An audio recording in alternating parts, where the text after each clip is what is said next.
Well, that didn't take long. Looks like there might be a new number 3 in Broncos country. Welcome to your Denver Sports Daily for March 13th. Let's go. Taking you through your morning headlines, it's Denver Sports Daily with Rachel Vigil. The Broncos posted a picture of kicker Will Lutz signing his new contract on Tuesday with the animation of Lutz's signature in the top left. This wouldn't mean anything because we see it with every other player, except for the fact that Lutz signed with the number 3. Now, Lutz wore jersey number 3 in 7 seasons with the New Orleans Saints. So there may have been like a force of habit type thing going on there or whatever. And he changed his jersey number to 16 last year with the Broncos obviously having number 3 with Russell Wilson. Wouldn't that be interesting, though, if they, just hand over number 3 there to Will Lutz? It wouldn't surprise me at all. It's not like Russell Wilson had a crazy great tenure here with the Broncos, but I definitely do find it to be a little interesting. How do you feel about Will Lutz wearing number 3, obviously right after Russell Wilson? Let me know in the comments. Broncos are signing Malcolm Roach. We talked about this a little bit yesterday on Coffee Break. The Denver ranked 30th in run defense last year, 32nd in average per carry allowed, and 26th in first down rate. For $8 million over 2 years, they're signing Roach, who ranked 13th among 142 defensive interior players in run defense grade last year, according to Pro Football Focus. And in run stop percentage, get ready, Broncos country, Roach led the league. They are going to be having $45 million in cap space for the Denver Broncos this year. Obviously, things can still happen today as the new league year begins.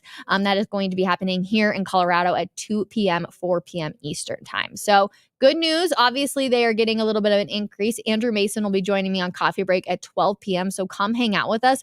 We're going to be sitting down because I know Mace is pretty high on Malcolm Roach too. So I'm excited to hear what he's loving about him and how he really thinks that he can help this Broncos defense. More Broncos news. Adam Troutman agreed with the Broncos on a 2-year deal on Tuesday. He is the 4th ex-Saint player to agree on a contract with the Broncos in the last 2 days. Yeah, 4 of them. Like I've been saying, Saints 2.0, it is 100% happening. Michael Burton and Will Lutz also re-signed with the team, obviously, and defensive tackle Malcolm Roach agreed on a 2-year deal, and he is obviously also coming from the Saints. So lots of Saints players on this team, which comes as no surprise. Sean Payton likes who he likes, and so obviously all of those names right there, you're like, yep, a lot of that's obviously just straight from the Saints. Broncos, however, are losing another key member of their defense from the past few years, and this is a household name. Josey Jewell is signing a deal to join the Carolina Panthers, according to NFL Network. He'll make $22.75 over 3 years to play for the Panthers. $10 million of that is guaranteed.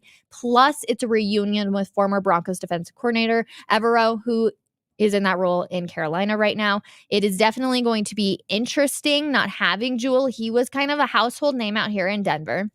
He wasn't like the best player. Not that I want to like sit here and be like, oh, on his way out that I'm going to sit here and like hate on him. He wasn't the best player, but he definitely had a huge leadership role that I think a lot of people bought into when he was out here. Yes, we saw a couple of the tackles that happened 8-9 yards down where you're like, all right, that probably shouldn't have happened there. But ultimately, he was a household name. A lot of people felt his leadership connection and really appreciated that. So, it's going to be interesting. I wish him luck. He had his best season when he was playing for Evero here in 2022. He had 128 tackles for loss, which also 2.5 of those were sacks indeed, but he also had a career high 4 passes defended and 2 forced fumbles.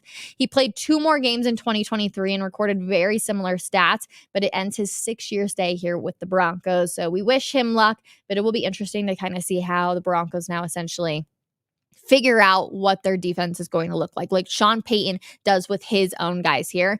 And the Broncos had somewhat tipped their hands already that Jewell was heading out of town. And even at the end of the season during the postseason press conferences in the last game, Jewell kind of gave an idea that, yeah, they would be moving on from him. So the team gave Jonas Griffith an extension despite missing the entire 2023 season. So that was a little bit of a note right there.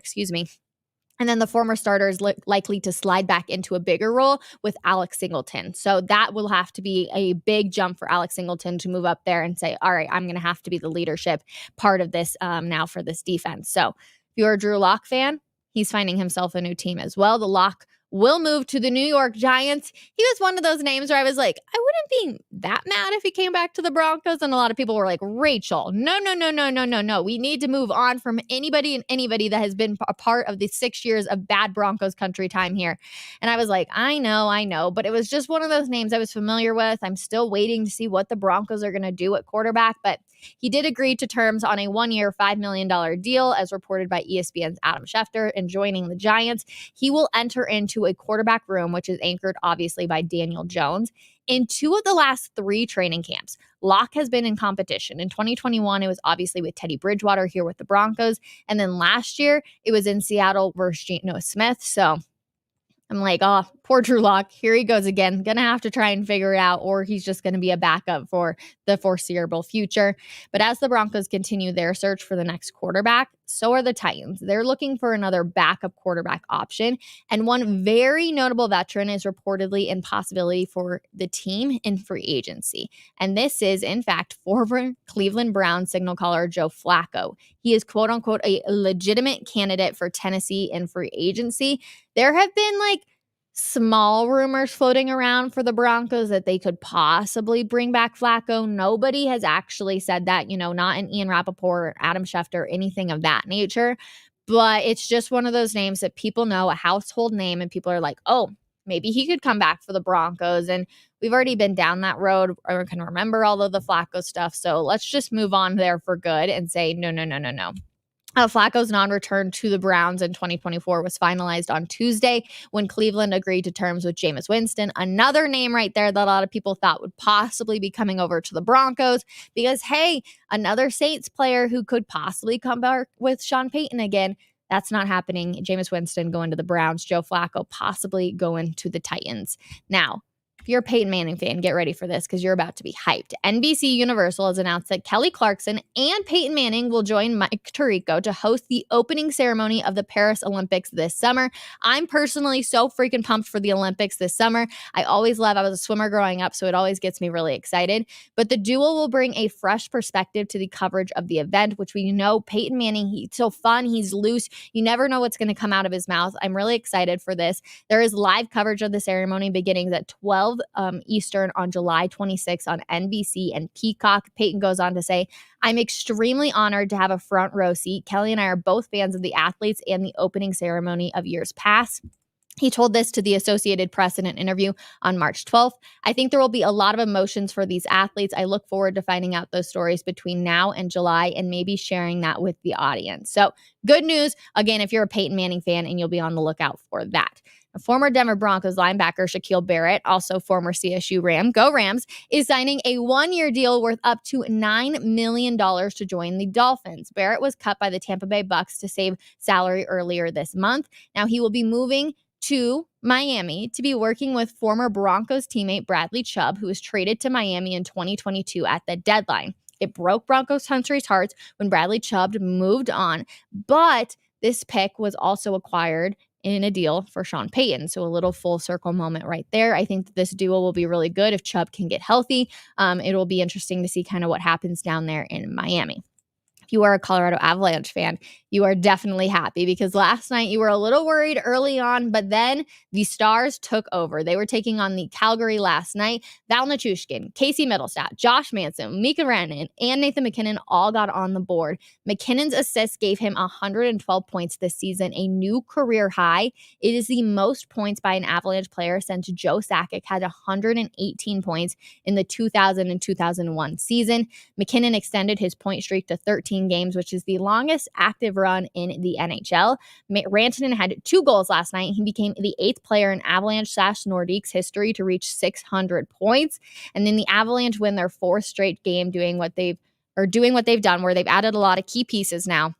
And they have outscored the opposition 20-5. So a lot of people were wondering, how are the new guys adjusting to being on the roster? Is it fast paced? What is it looking like? Casey Middlestat after the game talked to the media. Take a listen. Yeah, I think this team plays really fast, so maybe a little bit of adjustment for me there. But I think I fit in well, and obviously there's some reads and some little things that I'm still getting used to. But for the most part, I feel pretty comfortable, and I'm having a blast. I apologize if you already answered this one. It just feel good to get that first one kind of out of the way. Don't have to think about it anymore. Yeah, for sure. I think the first one's always a little more relief, and get that one and move on and kind of get yourself going. Now, the Nuggets are taking on Miami in South Beach. The Nuggets are 9-1 since All-Star break. With a win tonight, the Nuggets would be number 1 in the West. We have seen a few obvious matchups with the Heat in the past couple of weeks. They said at 35-29, the Nuggets 45-20. Michael Malone did say that getting the number 1 seed wasn't necessarily a priority. Staying healthy was. But it feels like they've been making a serious push to do so. Now, also, there are some other games that you need to be paying attention to.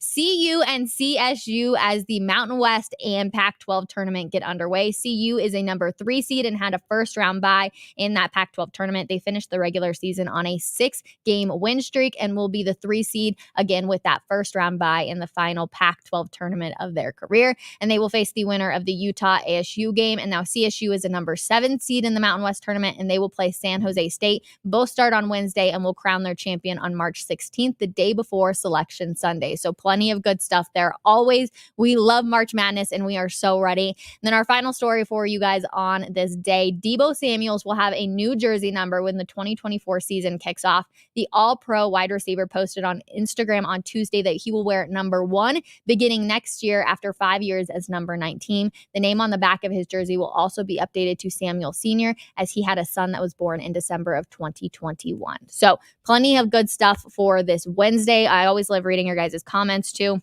So of course, let's get to some of that. Russell Wilson, worst number 3 in Broncos history. So what you're telling me is you're not going to be mad if Will Lutz takes over the number 3. No loyalty to Wilson. Lutz can have it. Yes, absolutely. Hey, Rachel, JJ or Bo? Bo can start right away. JJ needs to develop. Bo can start right away. I'm kind of neutral on Bo Nix. I don't know if it's because there's just been so many other names I've kind of really paid attention to. I've been pretty neutral, though, all along. JJ would need time to develop, so that's where I'm like, oh, you probably need that bridge quarterback. And do we really want Jared Stidham to be the bridge quarterback that JJ learns from? Probably not, but that can be a discussion for another time. I will actually bring that up with Andrew Mason at 12 p.m. on Coffee Break, so come hang out with us. Reading some more of these. Dun, dun, dun. Let's see. Rachel, how about the Avs lineup last night? No Lucky, no problem. No Lucky, no problem at all. The stars definitely showed up. I also like seeing Josh Manson get one out there too. I like seeing Casey Middlestat. I love, first of all, that he's talking to the media. It makes my job a little bit easier because he always gives a good interview. But 2, I love that he's finally getting into it and he's talking about how fast-paced it is. And I love hearing all the players that came over and were like, I hated playing against the Avalanche that are now a part of this squad. So love that. I love that they're able to get a win on the road. Obviously, they have struggled on the road. They're almost, I believe they're just a little bit above 500 on the road. So you want to be able to see them really push that number up. But it seems like all the moves that the management made are definitely paying off. So hopefully that definitely sticks with it. And let's see. Dun, dun, dun. Daniel Jones is a $47 million cap hit this year. Stop with the silliness. Yeah, I don't think Daniel Jones is going to be a Denver Bronco anytime soon. Personally, I don't even think I really would want Daniel Jones, if I'm being completely honest with you. I think that whatever they're going to do out there in New York, he should definitely stick it out and see if he can just be QB number 1, see how Drew Lock fits into that system, etc. So plenty of good stuff. Rachel, it's also an Avs game day too. They're in Vancouver tonight for a huge matchup. I totally missed that. I thought that they had another night off tonight and that game was tomorrow. So I appreciate the update right there. Avs in Vancouver tonight for a huge matchup. So plenty of good stuff. I appreciate you guys hanging out with me. I feel like I'm getting a little bit of a cold. So hang in there with me, everybody. And we will see you guys at 12 p.m. to hang out with Andrew Mason on Coffee Break. We'll see you guys later. Have a wonderful Wednesday and get back to work. Bye.